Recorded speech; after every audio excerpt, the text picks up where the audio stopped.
Hey everyone, welcome back. So today's speaker I'm talking about is not a new speaker. It's been reviewed all over YouTube and on the internet. In fact, I posted my written review last week over at my website if you want to check that out. Today I want to talk about the Pearl Acoustics Sibelius speaker. Now these are very unique. One of the most unique speakers I've come across in life. Now they have a teeny tiny little driver. That's it, one single little driver in a real wood cabinet made of solid oak.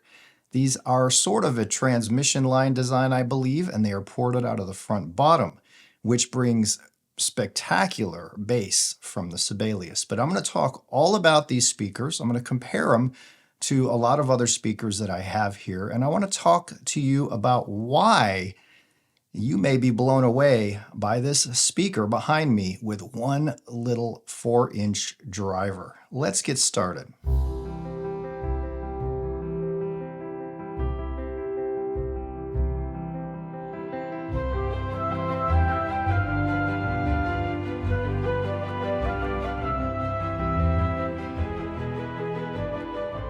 Okay, so I know what some of you are thinking. There's no way a speaker with that little tiny driver is going to be satisfying or fulfilling in all of the frequencies.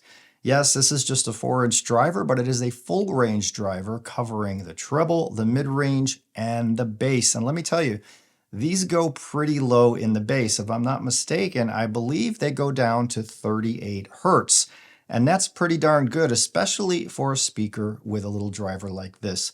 But these speakers are very, very special. I like to talk about and bring you guys things that I find to be very special. And these are one of them. They came to me from Belgium, and the company, the head honcho over there, Harley Lovegrove, he has a YouTube channel, and I admit I've seen a few of Harley's videos over the last couple of years. I've been intrigued by these speakers for the last couple of years, and Harley reached out to me a couple of months ago and asked if I would like to review them. So I said yes, for sure, 100%. When they were shipped and they were on their way, I did a little research. I found that they supposedly sound best with Class A amps as well as Class D, good Class D. So lo and behold, I had a Class A amp here, I have Class D amps here. So I was excited to see what these would sound like. Now, just before these arrived, I was listening to the Borison X2s, and these are still in-house.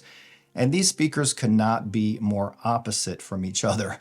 The Sibelius is all about simplicity. There's no crossover in this speaker. As a matter of fact, if you take out the driver from the front, those wires are going to go right to the speaker taps in the back. There's nothing in between that can mess up that signal from the amp that has the music going directly to the speaker. So the first thing is there's no crossover, and this makes for a very interesting speaker because it allows you to hear big differences between things such as amplifiers, integrated amplifiers, DACs, and even speaker cables. I've never heard a speaker or experienced a speaker that changed so much from a speaker cable connection. And I believe this is due to them not having any kind of crossover. Now, these are made out of solid oak wood. They take 12 weeks to build. So if you go onto Pearl Acoustics and order a set, you can customize your finish, your color, and it takes them a little while to build. They also have ready-to-ship models on their website. Now, these Pearl Sibelius speakers have a way of just bringing the music to you. Now, if there ever was one single soul speaker that I could say, this is the speaker that is here to touch your heart, it will be the Pearl Sibelius. They have a way of delivering music that is ultra real, almost lifelike. Actually, it is kind of lifelike. And in the past, when I've heard speakers like this, they were a little either hot on top, bright, or a little chimey in the mid-range, or a little thin or threadbare. These are not like that at all. What these do with the mid-bass and the bass is absolutely remarkable. They sound full, they sound big, they sound full range. The mid-range has an eerie, crystalline quality that's also full-throated, but not overdone to where voices are going to sound like big elephants coming into the room. There's once again, a very real presence here with vocals, and the treble is really, really, really good here. It's about as extended as I've heard, with micro details that seem to come out in a 3D way. Not all speakers do this. The Borison X2s do not do it. The Triangle Duettos do not do it to this extent, but the Pearl Sibelius, if it's in the recording, it can stun you at times where you'll look around and say, wow, that sounded like it came from back there. And there was even some EDM music, not the best music for these speakers, I'll explain in a bit, where these instruments were just coming out in this 3D picture, the most I've ever experienced in that way. And that is what really initially got me addicted to these speakers. As I listened on over and over the weeks, I tried different amplifiers. I tried Thomas's Galleone A20. This is a Class A 20 watt per channel amp. This is his passion project, all high quality parts made in Canada. The Pearl sounded really, really good with this amp. The mid-range was even a little clearer, if not a little recessed, compared to the Class D amps I had. When I hooked up the AGD Duets, the Class D amps that I was talking about, the sound became a little richer in the mids, a little fuller, and a little more eerie real. Overall, between the Class A and Class D, I give the nod to the Class D that I have here, but this Class A amp also sounds absolutely glorious with the Sibelius. Now, when these are in the space here, I expected them to sound a little thin. I have those closer acoustic Augies, and when I listen to those with their 4-inch full range driver by themselves, they don't have that bass foundation. They don't have a plump mid-range. It's more about clarity and delicacy. With the Sibelius, due to this cabinet and its design, it allows for a lot more bass to come out of these drivers, and they sound absolutely full range. As a matter of fact, they have a little more mid-bass than, say, the Triangle Duetto 40th anniversary. Not as much as the Borison X2, but they're not as warm as the Borison X2 either. They are open, super high resolution, which is different than detail. And what I mean by the resolution is that tweeter here, as smooth as it is with a little bit of warmth, it's still amazingly extended and has very high resolution, meaning you can hear sounds that are almost hidden in a song where you might not hear them with other speakers, but with these, you'll hear that sound layered in the background. Now, these speakers do layering very well. You can hear the soundstage with artists in the front, artists in the back. The soundstage goes as wide as the best bookshelves I've had in here, which is very, very good. So these paint a big, glorious soundstage that is holographic, and it has realism and life and that human element to it that really touches my heart. And I know why this is, and that's another pro of this speaker for me. They were tuned by ear. Harley tuned these by ear, not using equipment and measurements. Right here. And what do I always say?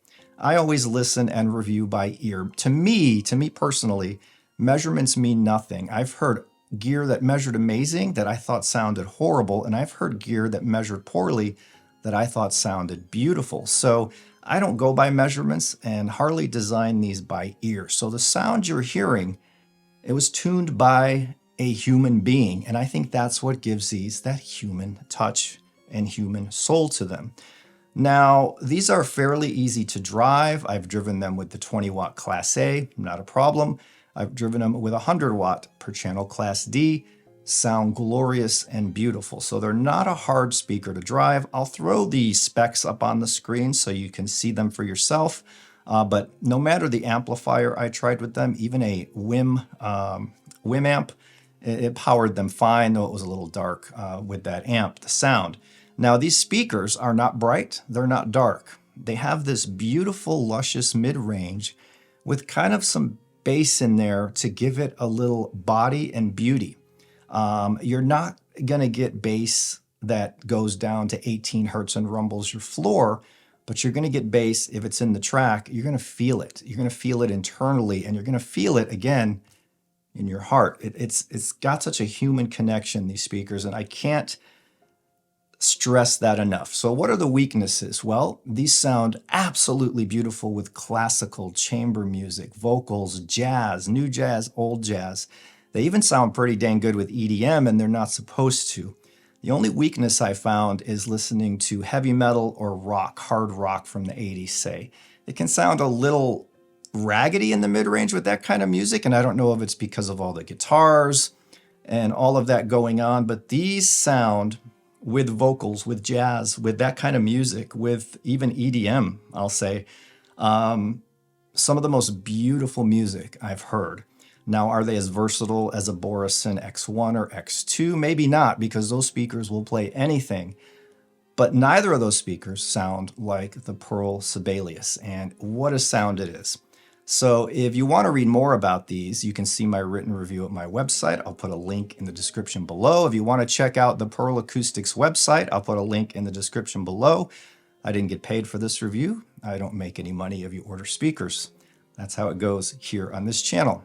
So if you are looking for a speaker that has the human touch, that can deliver emotion to your heart, that does well at low volume, mid volume, or even high volume, though you don't want to play these too loud. I think it's something like past 94 dB, these little drivers might not be able to handle that kind of loudness. So these are not for the headbangers. These are not for the party people who want a pair of party speakers to jam out when they have 100 people over. These are for those intimate moments when you're in your listening space and you want the artist to come in the room with you and greet you and sing just for you. That's how special these speakers are. Now, they do sell stands for them, and in my written review, I was talking about how I didn't care for the design of the stands. They're metal. One of mine had a bent piece or it wouldn't go straight, and I just felt that trying to lift these boxes that have no way to grab onto them, to set them onto the stand, there's a possibility you can ding them in the bottom or damage them because the stands are metal, right? And when I had them on the stands and finally settled, it also was tough to move them around.